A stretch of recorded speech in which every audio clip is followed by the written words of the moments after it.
500 मांगते हैं और 200 में जा रही है, टैक्सी के अंदर कौन बैठेगा? जब से ये उबर करीम आ गई ना, दौर खत्म हो गया। इस वक्त इंडस्ट्री का रुझान जो है वो तब्दील हो रहा है, तमाम कस्टमर्स ऑनलाइन की तरफ आ रहे हैं। ऑनलाइन टैक्सी आने से हमारा तकरीबन 75% काम खत्म हो गया। आपको बार बार ट्रेन करता रहेगा जब तक आपकी आदत नहीं हो जाएगी। आप अभी सिर्फ टाइम पास करने वाली बात है, टाइम पास करते हैं और घर चले जाते हैं। तो औसतन 1.5 से 2 लाख रुपए तक की आपकी कमाई हो जाती है। लोग अमूमन एक जगह से दूसरी जगह जाने के लिए पब्लिक ट्रांसपोर्ट का सहारा लेते हैं। अगर हम बात करते हैं पाकिस्तान की और चले जाते हैं थोड़े पुराने वक्त की जानिब, तो जो सबसे मशहूर ट्रांसपोर्ट थी वो थी काली पीली टैक्सी। जी हाँ, काली पीली टैक्सी, जो आपको बआसानी हर शाहराह और रोड पर नजर आती थी। इसके पब्लिक स्टैंड भी होते थे। इसे आप आराम से हाथ देकर रोकते थे और जिस जगह आपने जाना होता था वो जगह बताकर वहां के लिए सफर किया करते थे। एक दौर वो भी था जब काली पीली टैक्सी में आने वालों को मिडिल क्लास तबके में अमीर समझा जाता था। उसकी बड़ी वजह यह थी कि उस वक्त में लोग ज्यादातर पब्लिक ट्रांसपोर्ट के तौर पे बसों का सहारा लिया करते थे या फिर रिक्शे का, जिसका किराया काली पीली टैक्सी के मुकाबले में कम होता था। काली पीली टैक्सी का एक सुनहरी दौर था। उसमें खुदा जो भी लोग जाते थे खुसूसन वो काली पीली टैक्सी इस्तेमाल करते थे। उसमें ऊपर उसका कैरियर भी होता था, उसमें सामान भी आ जाता था और उसके अलावा उसमें अच्छे खासे पैसेंजर भी आ जाते थे। 4-5 पैसेंजर तो आराम से आ जाते थे। जिनके पास उस वक्त गाड़ियाँ नहीं होती थी वो ज़्यादातर काली पीली टैक्सी इस्तेमाल करते थे। जैसे गवर्नमेंट ऑफिसर्स हैं वो भी काली पीली टैक्सी इस्तेमाल करते थे।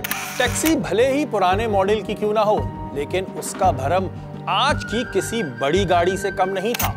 इस टैक्सी में पहले मीटर नस्ब हुआ करते थे, जिसके मुताबिक ड्राइवर सारिफ से किराया लिया करता था।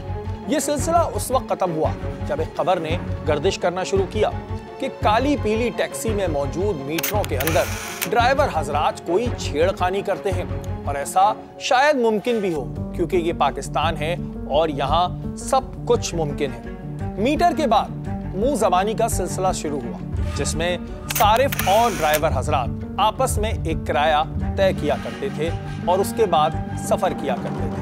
काली पीली टैक्सी की मकबूलियत बहुत थी, फिर दौर आहिस्ता आहिस्ता बदलना शुरू हुआ और इसकी मकबूलियत में कमी तब आने लगी जब दुनिया भर में चलने वाली ऑनलाइन टैक्सी ने पाकिस्तान में भी अपने कदम रखे। शुरू में तो इसको पजीराई नहीं मिली, लेकिन आहिस्ता आहिस्ता इसका रुझान बढ़ना शुरू हो गया। ऑनलाइन राइड हेलिंग या ऑनलाइन सवारी का जो शुरू में इंट्रोडक्शन हुई वो 2015-16 के अंदर करीब ने करी।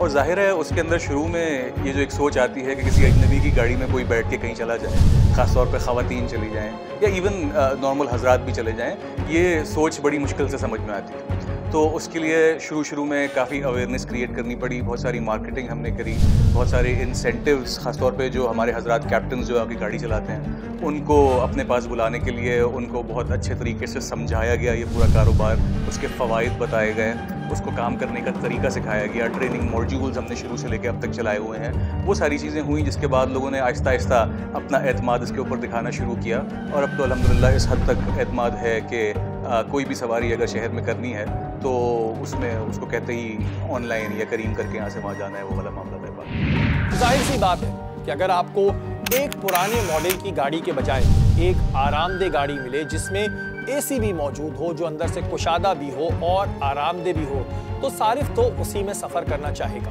लेकिन ऑनलाइन टैक्सी के आने के बाद काली पीली टैक्सी का रुझान तो जैसे खत्म ही हो गया हो। आजकल काली पीली टैक्सी चलाने वाले हजरात क्या कर रहे हैं, वो अपना गुजारा कैसे कर रहे हैं? नुकसान क्या, गाड़ियों के अंदर टैक्सी से सुबह से शाम तक कोई बैठते ही नहीं है। जहाँ 500 मांगते हैं और 200 में जा रही है, टैक्सी के अंदर कौन बैठेगा? जब दौर था तो था, अब नहीं है। जब से ये उबर करीम आ गई ना, दौर खत्म हो गया, अभी कुछ भी नहीं है। से ये ऑनलाइन टैक्सी आई है, हमारा तो काम बिल्कुल ही ख़त्म हो गया। जो भी आता है ऑनलाइन गाड़ी करवाता है, हमारे साथ तो कोई जाता ही नहीं। अब खड़े रहते हैं सारा दिन। यहाँ स्टेशन में कोई ज़्यादा सामान हो या पैसेंजर ज़्यादा हो या कोई ऐसा इलाका हो जहाँ ऑनलाइन टैक्सी नहीं जाती, तो मजबूरन फिर हमें जाना पड़ता है। ऑनलाइन टैक्सी आने से हमारा तकरीबन 75% काम खत्म हो गया, 25% रह गया। दौर क्या कुछ भी नहीं रहा, सुबह से शाम तक कोई सवारी मिलती नहीं है। दौर क्या होगा, गैस के पैसे नहीं होते, अभी सिर्फ टाइम पास करने वाली बात है, टाइम पास करते हैं और घर चला जाते हैं। पिछले दौर में 1000-1500 कमाते थे तो भी गुजर बसर हो जाता था। मेंटेनेंस भी सस्ता था, गैस भी सस्ती थी, गाड़ी का स्पेयर पार्ट भी सस्ता था, सवारी भी बहुत ही आराम से 1000-12-15। आजकल अगर 3-4 हज़ार भी कमाए तो कुछ बचता नहीं है। अव्वल तो इतना होता नहीं है। हमारा बहुत नुकसान हुआ है, आधे से ज़्यादा नुकसान हुआ है। हमें इसमें कुछ भी नहीं बचते क्योंकि इसकी तरफ किसी का रुझान ही नहीं है। जो भी आता है बोलता है ओबर मंगाओ, करीम मंगाओ, वो पता नहीं दूसरा गंदा आ गया उसको मंगाओ, उसकी तरफ रुझान है। हमारी तरफ कोई रुझान नहीं। हम बस ये स्टेशन हो गया, सोराबकोट हो गया, ताज कम्प्लेक्स, वहाँ से भाग दौड़ के सवारियाँ पकड़ते, वरना ऑनलाइन टैक्सी ने बिल्कुल हमारा काम ठप कर दिया। अभी इस दौर में ज़्यादा 500-600 मिल जाए तो बड़ी बात है। ऑनलाइन में हमें वारा नहीं खाती। ऑनलाइन उनको वारा खाती है कि मालिकों की गाड़ी होती है, वो जब गाड़ियाँ मालिक बेचेंगे तो उनको उस टाइम पता लगेगा कि हमारी गाड़ियों के साथ क्या हुआ है। वो सिर्फ चलाना जानते हैं, संभालना नहीं जानते।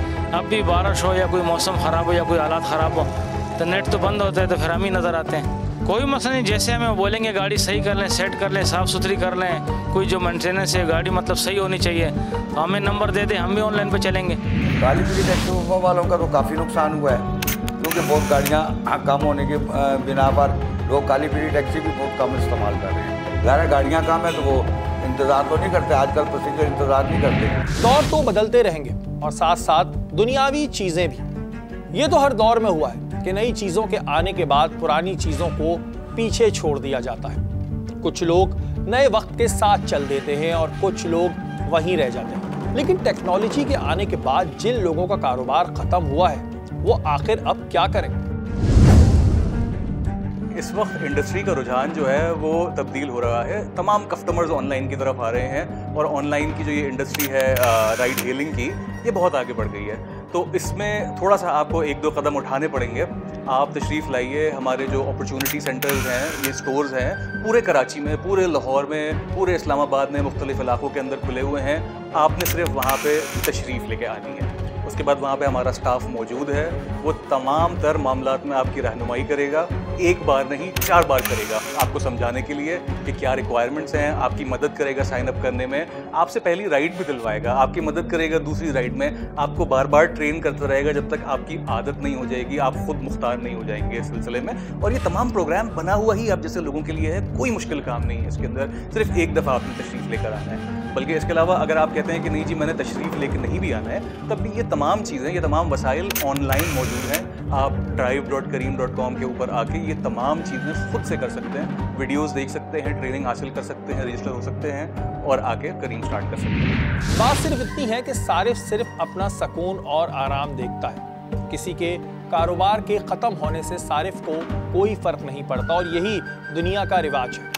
ऑनलाइन टैक्सी और अगर काली पीली टैक्सी का मुकाबला करें तो ऑनलाइन टैक्सी को काफ़ी हद तक महफूज समझा जाता है। इसकी बड़ी वजह यह है कि जो ड्राइवर होता है उसका सारा डाटा कंपनी के पास मौजूद होता है और यही वजह होती है कि इन टैक्सीज़ में नाखुशगवार वाक़यात होने के इम्कानात कम होते हैं। इस वक्त पाकिस्तान के तमाम बड़े शहरों में ऑनलाइन राइड हेलिंग का काम हो रहा है। कस्टमर्स रोज़ाना आना जाना ऑनलाइन ऐप के थ्रू करते हैं, सवारी लेते हैं और तकरीबन हमारे पास इस वक्त करीम के ऊपर 8 लाख से ज़ायद कैप्टन जो रजिस्टर्ड हैं। कराची, लाहौर, इस्लामाबाद और इसके अलावा तकरीबन 9 शहर और हैं, गुजरांवाला, पेशावर, मुल्तान, फैसलाबाद, इन तमाम शहरों में इसका इस्तेमाल हो रहा है। 8 लाख से ज़्यादा कैप्टन कर रहे हैं और कितनी कमाई वो कर लेते हैं उसका दारोमदार होता है। ज़ाहिर है कि वो एक तो ये कि कौन सी गाड़ी इस्तेमाल कर रहे हैं और दूसरा वो कितना वक्त इसके ऊपर लगाते हैं। अगर आप उसको एक नॉर्मल जॉब की तरह ट्रीट करते हैं, यानी फुल टाइम अगर आप करीम चलाते हैं सुबह से लेकर शाम तक, तो औसतन 1.5 से 2 लाख रुपए तक की आपकी कमाई हो जाती है। लेकिन हमारे पास ज़ाहिर है ऐसे भी केसेस गए हैं जहाँ पे बहुत अच्छा कैप्टन्स ने काम किया है, अच्छी रेटिंग्स ली हैं, दिल लगा के काम किया है, तो ये कमाई 3-3 लाख रुपए तक भी चली जाती है महीने। पुराने लोगों को चाहिए कि वो अपनी चीज़ों को बदलें, बदलते हुए वक्त के साथ जुड़ें ताकि आने वाली ज़िंदगी में वो अपना गुजर बसर कर सकें, क्योंकि ज़माना बदल रहा है और आपको भी अपना कारोबार बदलना पड़ेगा।